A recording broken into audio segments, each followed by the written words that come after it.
All right, click the links to join channel here over at SubScribeStar. So you went from this, which I gotta admit, I don't think I've ever seen a Leo. No, I saw the Titanic. What a horrible movie that was. I saw that on Fast Forward.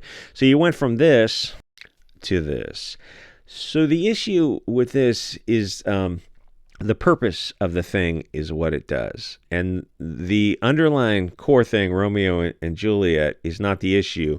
The fighting on social media is part of the issue. And the other issue is to get as many eyeballs to them as possible, which is this is very effective for doing. And here's the thing. I wish, like, you don't have to blow oxygen into every fire. And there's a tremendous power in just ignoring things. And this was something that was not going to get a lot of eyeballs anyway. So how do they profit? Well, the thing is, a lot of this is not profit in money. This is a religion. Bolshevism is a religion for these people. So how this works, or how some of it works, because some of it's only a theory, and I mean, trying to get inside the heads of these lizards is very difficult because they think so differently. It's just some nightmare world in between their ears. So what happened is you got this Shakespeare play, Romeo and Juliet. Not my cup of tea, not into romances. I like Midsummer's Night's Dream and King Lear, but there's TV and movie fruity. And then there's plays and musical theater fruity, which is just on an a different level. Maybe opera is a little bit less of that kind of just bizarro behavior. Anyway, there's woke and there's stage woke, and these people are absolutely insane.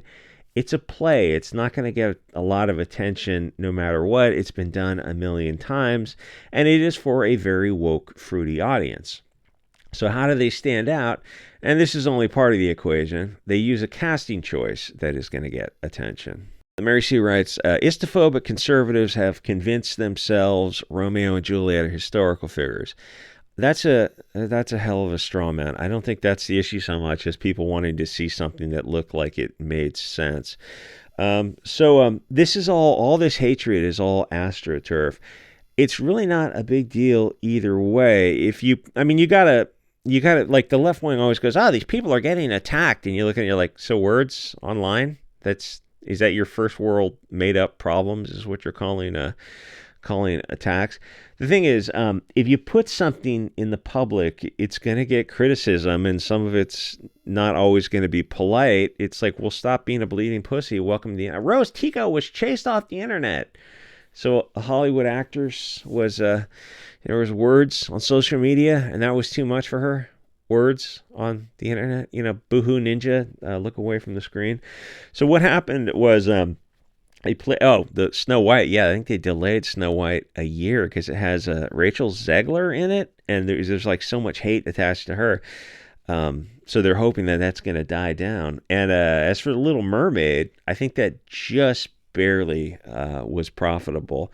So blame everything on conservatives and people who want to see the movies or the shows, the stories, the intellectual properties, the artistic concept as it was intended by the artist. Oh, but that's like, those are kind of nationalist, tribalist stories, and we're filthy globalist parasites. So we have to take something and run it through the subversion and corruption filter and destroy it and use it to push propaganda. Yeah, that's why people are tuning out of Hollywood, in case you haven't noticed. Hollywood has been having some struggles lately, and sit back and watch that all burn.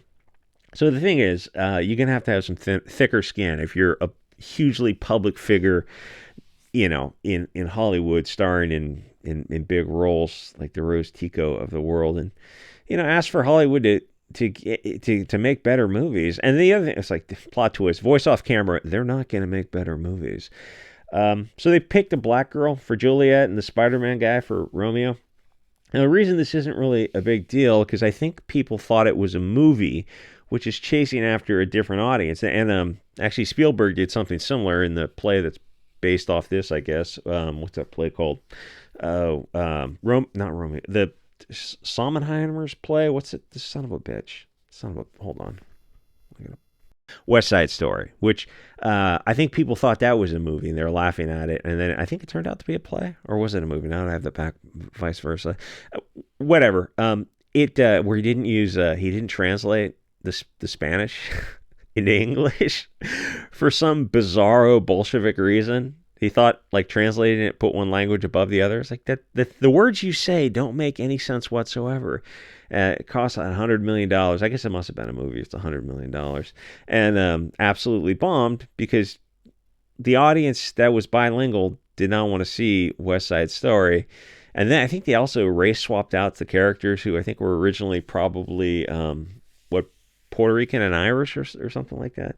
Everything is just so stupid. Everything is just so fake and lighthearted and frivolous these days. But again, these things are bombing. People are not tuning into these kind of things. So no, you're a little lame straw man about think they know the play is real. There's some historical context for the play. They want to see something. I get okay, based in Italian storytelling. They want to see something that makes sense for the time, 16th century or whatever. So the thing is, it's a play. The movie crowd is not going to go see a play. But really, it's silly to make an issue about it because it's not for the general public. It's for a super woke gay audience. But people weren't really making a big deal out of it, which is what they were saying mostly was the girl is not conventionally attractive. And also, I mean, that's not even the issue. It's the issue that, people fall in love with all kinds of different people. It's the issue that 16th century Italian play or setting, they didn't look like they belonged together. How dare you speak the truth, speak an opinion? That's just a way of shutting down conversation by raising the shield of calling everything istophobic. Anyway, so they were saying she wasn't good looking, which is rude, but that's also how people talk on the internet. Welcome to the effing universe.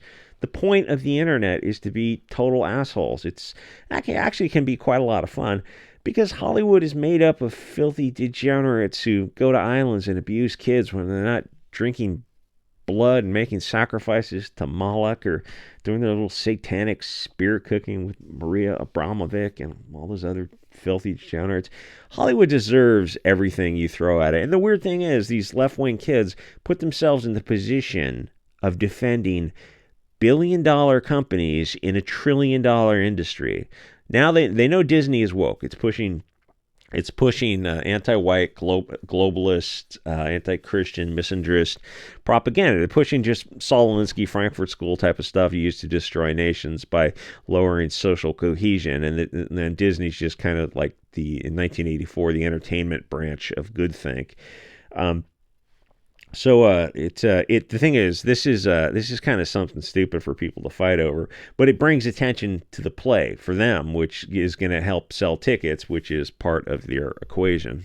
They want to destroy and rewrite history as much as possible. In Hollywood, the right wing, and this goes back 100 years, never, I would say, losing control of Hollywood, never really had control, but ignoring the power of Hollywood to be the most powerful force on Earth, the most powerful propaganda force on Earth, is bizarre that the country just allowed Hollywood to exist and make the propaganda they made and just kind of ignore it. The other thing is the globalist part, which they put the girl they're saying is not attractive with Spider-Man, which doesn't make sense because the characters are supposed to be Europeans or swarthy Italians or something. So they're POCs themselves originally. So there is a willing suspension of disbelief issue going on. I don't know what Holland is. Tom Holland, is that an English name? But at least they're supposed to look like they belong together. They fit together, and these people very much do not look like they fit together. So it's like you're not immersed in the 16th century story. And of course, the globalists are very keen on pushing for you to mix yourself out of existence. That's the other aspect of why every commercial you see on TV has got to match up like these people. It's like, gee, that's a massive overrepresentation, Hollywood. Why are you doing that? Yeah, nobody ever. Weird, not more people ask these questions. Anyway, the shocking silliness of seeing black and white in the time period is the point. And listen, if you're in some area and you want to make it all black, at least it would make sense. It's like it wouldn't be filmed in Italy in 1600, but it would make sense that it's like, okay, well, you just change the setting, or if a bunch of Asian people are doing the play, again, they would just change the setting and the core of the story would remain. The thing is, This is part of the gaslighting humiliation ritual of how many fingers, Winston. It's supposed to look ridiculous because they don't. They're they're teasing you to say something about it, and then they'll attack you. And when I say something, very reasonable about how stupid this looks, they get online and virtue signal about the evil Hugo Boss who want to see the play as it was intended. Now, people would accept it if it was all black or all Asian because they would fit the roles for the romance and look like they belong together. But that's all, and they take offense at saying something like that. It's like the reason you have these very distinct people is because they're not together. If they were together for generations, they would look like one people. That's why I say they don't belong together, because people are very, very tribal. But the thing is, if you made it all Asian or all black or all whatever, that's a nationalist concept, and globalists destroy nations, so they have to promote mixing so they can destroy. And you see this narrative everywhere, especially in commercials, because when tribes mix, they destroy the roots of both. They're instantly severed for their history. This is the pushing the Bolshevik found family concept, where they have no tribe, no history, no future. They make easy slaves. And I noticed this in comic books, like, I don't know, 5 or 10 years ago, probably 10 years ago now, when I kind of got back into comics. That found family concept and rejecting your own family to join this eclectic, eccentric, diverse family. And once you notice it, holy cow, it's absolutely bizarre. The point is, the government becomes their tribe, so they welcome more socialist policies. And it's why they encourage single women, because single women effectively marry the government by way of the taxpayer, and then they encourage more of a socialist government-controlled state. It's a way to turn a nation into a cattle, debt slave, commercial zone run by bankers and NGOs and what, big tech and all. Anyway, so part of this is them getting online and taking very reasonable criticism and calling everything istophobic. It also makes them feel good.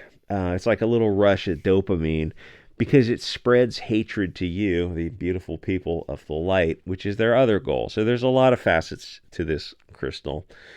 A play that I don't know how many people go see plays these days, but it's a limited audience. And now it's going to be huge, and it's probably going to go to other cities. I don't know if they take it on the road or however they do that kind of stuff. I haven't seen a play. When was the last play I saw? Nutcracker, maybe in San Francisco. That kind of stuff. It's like you're taking chicks to those kind of things to impress them. Well, Romeo and Juliet, okay, fictional characters, right? But is this the story is set in a historical context? Anyway, they virtue signal all they want for movies and rarely for plays and for streaming shows and comic books. And then you look at them, you're like, so all these woke shows that are Madam Web and the Marvels Part 2, whatever that was called, or the Eternals, or Black Adam, or Black Widow, or Suicide Squad Part 2, or Birds of Prey, or Charlie's Angels, or X-Women, the Terminators, all this woke effing cancer. And like I was going to say, Ghostbusters 2016, but also the 2 follow-up movies, I guess, had also bombed. I hadn't seen them. I looked at them. I looked at the actor, and I'm like, F this. I don't think I'm ever going to see a movie again, unless somebody pays for a review. Even then, I'd be like, dude, is it really worth it? Anyway, like, comment, subscribe, and I will see you guys all next episode.